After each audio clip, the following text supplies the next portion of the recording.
Hey, Jim, now that you have most of your cornerbacks back, does that give you a flexibility to call a game differently, or maybe with a little more confidence or a little more authority or flexibility? Well, it never hurts to have your guys back in there. And then it had increased use of a couple different packages that we really hadn't gone to this year. This last game, we played some four corners in the game, which is something we really didn't have enough personnel to be able to do. But, getting Jalen Mills back, getting Darby back, getting Avante back, even having cre'von, on the horizon, somewhere hopefully soon, it does give you a little bit more flexibility and be able to match up different ways. Why doesn't Sydney have a role in your defense right now? No, it's just the way it's gone. Like I said, we've gotten some other guys back, and when it gets to Sunday, there's some tough roster decisions that need to be made with who's on the 46 based on what packages you're going to play defensively and what you're doing on special teams. So, the one thing we've learned about, defensive backs or just, players in general, we'll need everybody over the course of the season. So we'll keep him ready, and he'll be ready every week. Jim, he was a second-round pick. I mean, are you disappointed in his development at this point? No. Everybody's going through the same things as a player. They're all trying to carve out their role. They're all trying to be productive when they go on the field. And everybody, probably from a 10-year player to a first-year player, everybody in this league is a work in progress.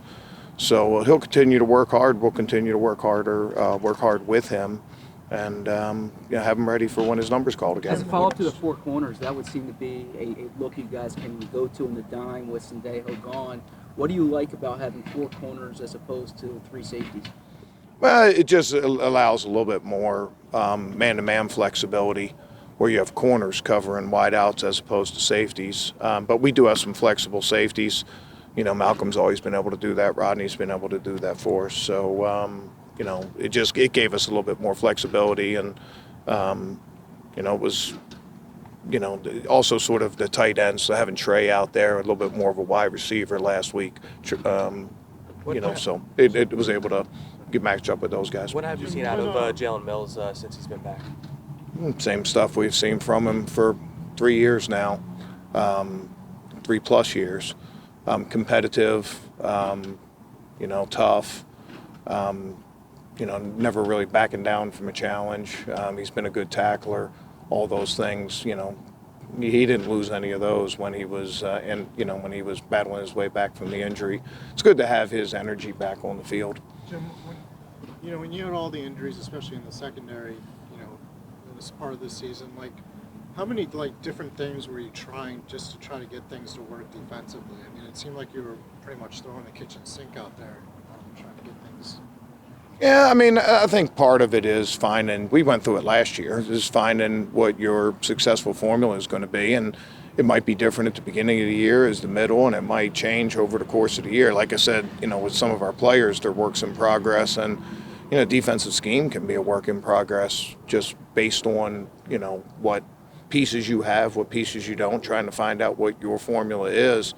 Obviously, the way we started last year was different than the way we finished, not just from personnel, but the schemes that we played. But, at the end of the year, we were able to find our personality and made a nice little run having that. It was different the year before.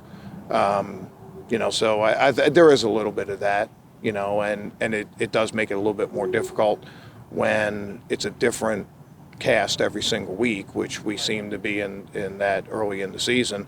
But I think we settled that down a little bit. And, part of the silver lining to having some of those struggles early in the season is you start to get guys back later in the season, and also you sort of find out what your formula can be. And, I think we're trending in the right way. Jim, for the fourth or fifth time this season, you guys have released a player that played significant snaps the week before. It's a significant role in the team. In previous examples, you had players coming back from injury, but in this case, in Andrew's case, you did not. What was the thinking behind his release? Well, again, I leave all comments on the roster makeup to Doug and Howie. It's our job as coaches to take what we have and try to best figure out the way to be able to play that week. And we appreciate everything that Dejo had done for us. He was a good contributor for us, a great pro. And but there's a lot of things that go into roster build up, and like I said, we are sort of getting some other guys back, so that gives us a little bit of flexibility going forward. Even though we might not get all of them back this week, we do have some guys trending in the right way that gives us some different ways to handle some of those positions. It's part of this business. LJ Fort's a guy that found kind of instant success with Baltimore, got a new deal. How do you make sense of when something like that happens, where a guy goes onto a new team and a new system, finds success that maybe he wasn't having with you guys? Well, he'd been around the league a lot. It wasn't like that was first time he'd ever played. So it didn't surprise us at all. Because we thought he was a good player here. But again, there's a lot of different things that come up at that time when we had to release LJ. We were bringing a nickel in to come play, and situations where we were going into that game knowing we're not going to be playing very much, 3 linebacker defenses based on what the opponent was giving us. There's so many things that go into it, but whether it's a roster decision, whether it's a decision for what best serves you special teams wise, whether it's an injury, it's all part of this business. And we can't look at other teams. We have to look at ourselves and find what our formula is. New England's had some pretty significant turnover in the skill positions since last time you've seen them. Have they changed anything, or are they basically status quo with the infrastructure they have? Yeah, it is. It is. We were last week watching our Super Bowl game, and a lot of their scheme stuff has stayed the same, and obviously the quarterback has stayed the same, but there has been significant, turnover. Edelman wasn't playing in that game, even though he's, been a long time member of their team. It's a little bit different when 87's not out there. That looks a little bit different for them, but they have some continuity at the running back position. Have added Sony Michel in there, and he fills a good role for them. When it's all said and done, they've been a winning team, and regardless of who's been out there. So that's what the challenge is. The challenge is being able to match up, be able to tackle, be able to play the run, be able to play the pass, and and find a way to come out with a win, and that's our job this week. How much carryover can you realistically take from that game into this? Yeah, it's a couple of years ago. They're different. They have different guys. We have different guys. But, I'm sure they're going back and looking at that. This last time we played them, other than It was just preseason, there's always something you'll take away from it, and I'm sure they're doing the same thing. It was just 3 snaps, but is that the role that you see Genard Avery playing as sort of a stand-up rusher, and is that something that you have wanted to incorporate in the defense earlier? Yeah, you guys know we did a little bit of that with Joe in the preseason, and he physically fits that. He does have some linebacker skills. He's a little bit of a hybrid player. We haven't had a lot of those guys here. He can drop in coverage a little bit. He can play some linebacker. He can rush.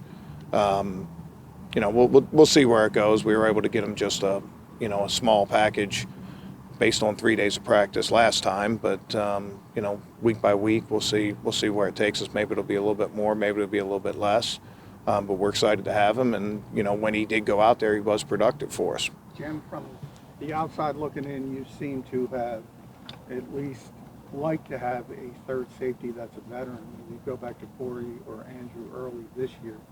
Do you have to change that now that you talk about just using what you have? Well, yeah, even if it's not, listed on the roster as a safety, we've always valued multi-dimensional players, and we do have some guys that have some corner safety flexibility, some safety nickel flexibility. We've always valued guys like that, so I don't think it's a whole lot different than using 3 safeties. Use 3 nickels, or use 4 corners, or whatever it is. Having guys that can do all those things, help you this time of year and help you against an individual opponent too. Bill Belichick's famous for taking out the best player on an offense for many years. We've seen you do that likewise before. Is that something that you learned from him during your brief time together? Yeah, I learned so many things from Bill that it would be hard to rank all of them, but that's certainly a thing that he sort of preached as a coach. But I mean that list would go long. We could do probably a 2-day press conference on different things I learned. I was very fortunate in my career being a young coach to be around Bill for 3 years, and not just him, but a lot of the other guys that he had brought in. It was just a great way for a guy like me to be able to start my career. How has TJ Edwards handled that increased role that he's had as of late?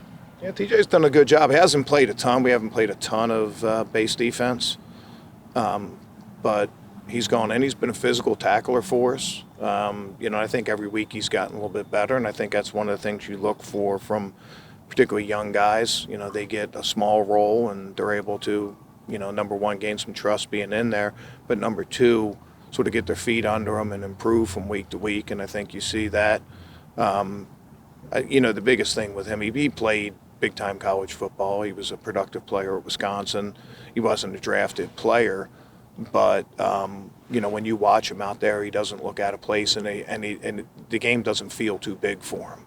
He goes out and accepts the challenge, and he plays physical and does his job within the defense. And he hasn't been perfect, but he's been trending the right way. How did Jernigan play against the Bears, and how much can you realistically expect from him down the stretch? Well, we'll see. We'll see where that takes us. It was great to have him back on the field. Lots been made of our linebacker situation or our corner situation, but defensive tackle has there's some drummers for Spinal Tap that that would rather be a drummer for Spinal Tap than you guys got that one? You guys? Yeah, I remember the players have no idea when I say stuff like that. It's good to be around contemporaries that have some of those pop culture things.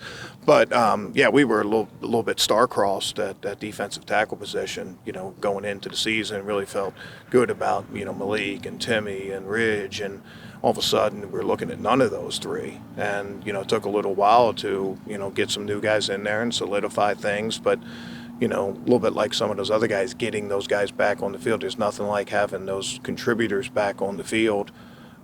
He didn't play a ton, and it was probably unrealistic to think he was going to play more than that. But it was a good start for him. And, we'll just see where that goes week to week. But, I think that I think it'll be nice to have him out there for significant reps over the course of the year, but we just got to take it as it goes. In the dime, Jim? You mentioned earlier how you watched tape from the Super Bowl and everything. What do you see in Tom Brady, this year as opposed to, back then? Has he changed? Is he pretty much the same guy? Is he better, worse? Yeah, a little bit like when we talked about our young players. It's probably a tribute to him to see him evolve over the course of his career. And he's not the exact same player he was the year before. And I think, that's one of the reasons he's stayed around. He's done things a little bit different from year to year, whether it's been his training or, the way they run the offense or where he's going with throws and things like that. He's not the most mobile guy, but he can be hard to bring down sometimes. If I wake up in a sweat at 4 a.m, a lot of times it's Brandon Graham missing him in the Super Bowl in the last play. Everybody thinks about the play that Brandon knocked the ball out of his hand, but it's like you don't think of Brady that way, but he is effective sliding around the pocket, and that just doesn't happen by accident. He works really hard at it, and that's one of the reasons he's been successful, and it also makes it hard when guys do have maybe one skill set. You can take that skill set away and they have a hard time adapting. He's lived through that, over the course of, however many years it's been, 1999, 98. 2000. Yeah, I think he came in at 99. Yeah, but he came in 2000, and 2001 he played. Now 99 he was like fourth quarterback. Yeah, wow. Yeah, he's a tough competitor and gives him a chance to win every week. He doesn't make very many mistakes. Going back to your well-timed pop culture reference, just the timing of the bye. How beneficial was it for this defense? I don't know. They're all, you know, you just take it as it comes. It's a little bit like the schedule. Whether you play 3 home games in a row, 3 road games in a row, night games, day games, they schedule them, you play them by week. When they schedule it, we'll take it.